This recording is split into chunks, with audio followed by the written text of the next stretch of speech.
మీరు హిందువే, నేను హిందువే. పవన్ కళ్యాణ్ రకరకాలు, ఒక సంవత్సరంలో క్రిస్టియన్ ఉంటాడు, ఒక సంవత్సరంలో ఏది మన పేరంటే ముస్లిం ఉంటాడు, ప్రస్తుతం హిందువుగా ఉన్నాడు. అంటే ఆయనకు ఒక పీరియడ్, లార్వా, ప్యూపా, లార్వా ఇట్లా దశలు ఉంటాయి కదా. సీతాకోక చిలుక, గొంగళ పురుగిగా అట్లా దశలు ఉంటాయి ఆయనకి. ఒక దశలో యేసుక్రీస్తు, ఒక దశలో అల్లా, ఒక దశలో ఇప్పుడు ప్రస్తుతం హిందూ, నెక్స్ట్ ఏముంటుందో తెలియదు. కాబట్టి వాళ్ళిద్దరు తీసేయండి. సిక్కు నవ్వకండి, సీరియస్. బాలకృష్ణ గారు కోపం వస్తుంది, సీరియస్గా ఉండి, సీరియస్ విషయాలు చెప్పేవాడు సీరియస్గా ఉండాలి. సిక్కు అట్లా ఆయన రకరకాలుగా ఒక్కొక్క దశలుగా ఉంటాడు, ఒక్కొక్క దశలో ఒక్కొక్క మతం. చంద్రబాబు గారు మీరు హిందూ, నేను హిందూనే కదా, చెప్పండి ఇప్పుడు అసలు ఏంటి? అసలు బూట్లు వేసుకుని దేవుడికి పూజ చేయటం అపచారమా, పవిత్రమా, అపవిత్రమా? బూట్లు వేసుకుని దేవుడి ఫోటో తీసుకుని పట్టుకుని తిరగటం పవిత్రమా, అపవిత్రమా, అపచారమా? చెప్పండి సార్ మీరు. బూట్లు వేసుకుని శాస్త్రోక్తంగా జరగాల్సినటువంటి, హైందవ సాంప్రదాయం ప్రకారం జరగాల్సినటువంటి శంకుస్థాపన, శంకు పెట్టి, పాల చెట్టు పెట్టి, పాలమండ పెట్టి, పసుపు కుంకుమ పూజ చేసి, భూమి ఉన్నంత వరకు ఈ ఇల్లు చల్లగా ఉండాలని చెప్పని దేవుణ్ణి కోరుకునేటువంటి శంకుస్థాపన కార్యక్రమానికి బూట్లు వేసుకుని శంకుస్థాపన చేయొచ్చా? అపవిత్రమా, అపచారమా? అది చెప్పండి సార్. చూడండి, వారు పోస్తున్నారు, శంకు మీద పాలు పోస్తున్నారు. అదే చూడండి ఒకసారి, వారి షూ ఉన్నాయి లేకుండా, కవచకుండలాలు ఆయనకి, కర్ణుడి కవచకుండలాగా ఆయనకి బూట్లు కవచకుండలాలు. మీరు హిందూ, మేమందరం నమ్మాలి. ఇంకో మాట అన్నారు వారు, అప్పన్నకి 4,65,00,000 వచ్చినాయి, పిఏ అప్పన్న అన్నాడు. సార్, ఎన్ఫోర్స్మెంట్ డైరెక్టరేట్ మీ పిఏ శ్రీనివాస్కి 2,000 కోట్లు వచ్చినాయి అని చెప్పింది సార్. మీ పిఏ శ్రీనివాస్కి 2,000 కోట్లు వచ్చినాయి అని చెప్పింది. జంపు వెంటనే మనోడు టికెట్ ఎవడు కొన్నాడు? ఏ బాబాయ్ కొన్నాడు? ఏ మామయ్య కొన్నాడు? చెప్పే ధైర్యం మీకుందా? మీరు ముఖ్యమంత్రి అవ్వగానే ఆ పిఏ శ్రీనివాస్ ఎందుకు వచ్చాడు ఇక్కడికి? మళ్ళీ బర్రని అమెరికా నుంచి మంది దిగాడు. ఎవడు కొన్నాడు టికెట్టు? ఎందుకు వచ్చాడు? ఇప్పుడు ఎందుకు వచ్చాడు అంటున్నాను. మీరు ఎన్ని పాపాలు చేస్తారో, ముద్దాయిగా తెలంగాణలో మీరు లంచం ఇచ్చేప్పుడు దొరికిపోయినటువంటి కేసులో ముద్దాయిగా ఉన్నటువంటి వ్యక్తిని తెలంగాణ పోలీసులు అరెస్టు చేస్తారేమో అని చెప్పని ముఖ్యమంత్రి గారి ఆదేశాల మేరకే ఇంటెలిజెన్స్ చీఫ్ ఇక్కడ దాచాను అని చెప్పి అతనే స్టేట్మెంట్ ఇచ్చాడు. నేనే దాచాను, తెలంగాణ పోలీసులకు పట్టుకెళ్లకుండా. ఎవడు పాపాలు చేస్తున్నది? ఎవడు ముఖ్యమంత్రి హోదాలో ఉండి పాపాలు చేస్తున్నది? ఎవరు? ఇప్పుడు సుబ్బారెడ్డి గారు, మీరు మీ పిఏ 2,000 కోట్లు, సుబ్బారెడ్డి గారి సుబ్బారెడ్డి గారి పిఏ ఇప్పుడు ఎక్కడున్నాడు? మొన్నదాకా ఎక్కడున్నాడు? ఇప్పుడు అప్పన్న ఎక్కడున్నాడు? ఎవరి దగ్గర ఉన్నారు సార్? మీ ఎంపీ గారు నెల నెల డబ్బులు ఇస్తున్నాడు కదా, 25,000. మీ ఎంపీ గారి దగ్గర ఉన్నాడు కదా, టీడీపీ ఎంపీ దగ్గరే.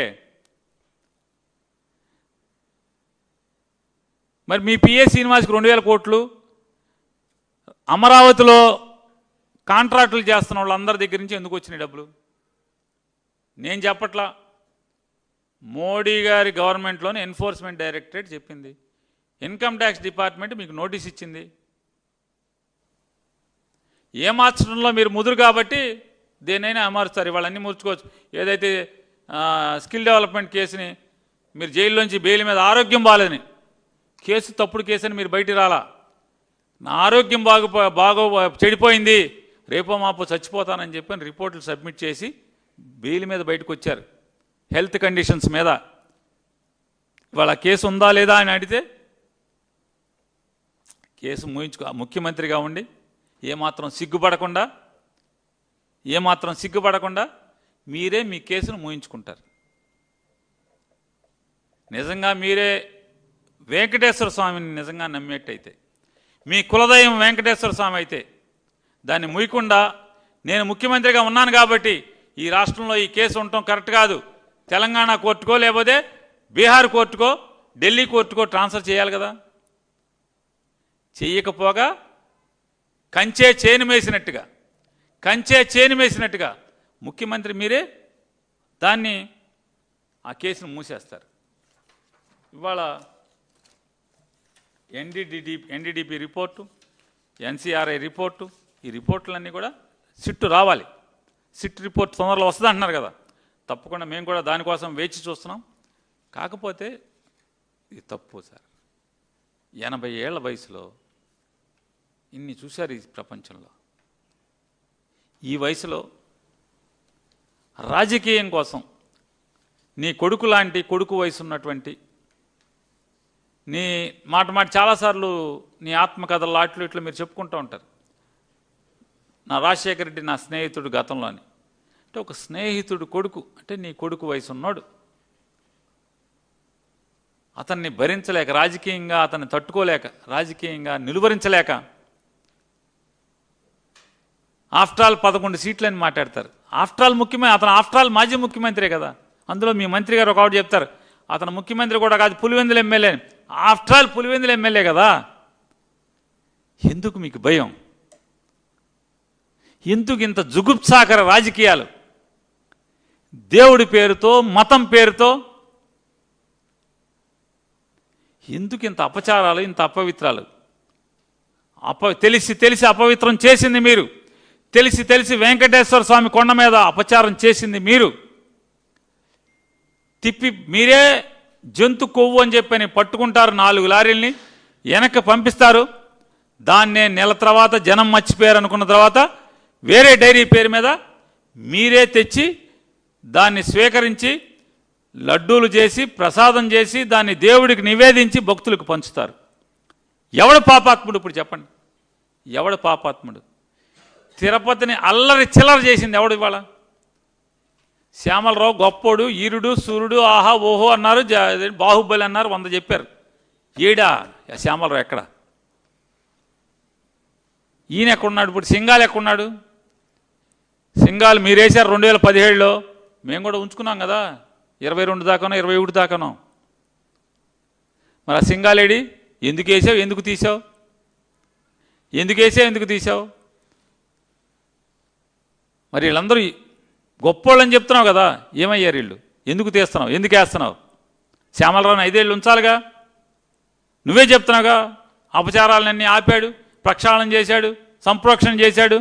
ఇంకొకటే కాదు, 4 లారీలు పట్టుకుని అవి బాయి కొవ్వు కలిసిందని చెప్పని, ఏ కొవ్వు?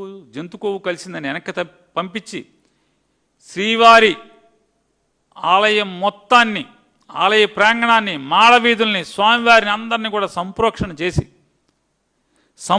చేసావు కదా. మరి 4 లారీలు మళ్ళీ వాడేసావు కదా. ఏం చేయాలి చెప్పండి? ఇప్పుడు భక్తులు కూడా తినేశారు కదా. మరి ఇప్పుడు చెప్పాలి కదా, ఇప్పుడు చెప్పాలి అక్కర్లేదా? ఏదో మంత్రం చెప్పారుగా, నమో వెంకటేశాయ అని సాయంత్రం దీపారాధన చేసి మొత్తం తలస్నానం చేసి దీపారాధన చేసి చేసుకోమని చెప్పని ఎవరు? ఇప్పుడున్న చౌదరి గారు, వెంకయ్య చౌదరి గారును మన శ్యామలరావు గారు ఇద్దరు చెప్పారుగా. రాష్ట్రం ఉన్న మొత్తం దేశంలో ఉన్న తెలుగు వాళ్ళందరూ కూడా మీరు సంప్రోక్షణ చేసుకోండి, స్వీయ సంప్రోక్షణ చేసుకుంటే కానీ మీరు మనిషి కాదు, చచ్చిపోతారు, లేదా మీరు దెయ్యం అవుతారని చెప్పని 100 రకాలుగా చెప్పారు కదా. మరి 4 లారీలు మీకు తెలిసి 4 లారీలని వెనక్కి తీసుకుని వేరే డైరీ పేరు మీద తీసుకుని, నేను చెప్పట్లా, సిట్టు చెప్తుంది, దాంట్లో మీ వాళ్ళు 2 ఉన్నారు, 2 ఆఫీసర్లు. అలాగే నేను ఇంకోటి కూడా చెప్తున్నాను.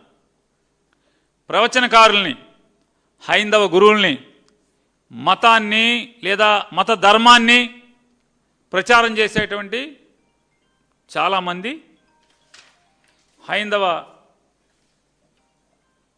మతానికి సంబంధించినటువంటి గురువుల్ని ఒక్కసారి భీష్మ కథ గుర్తు తెచ్చుకుందాం.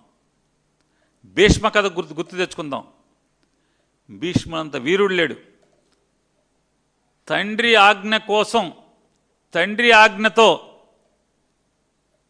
రాజ్యాన్ని త్యజించాడు.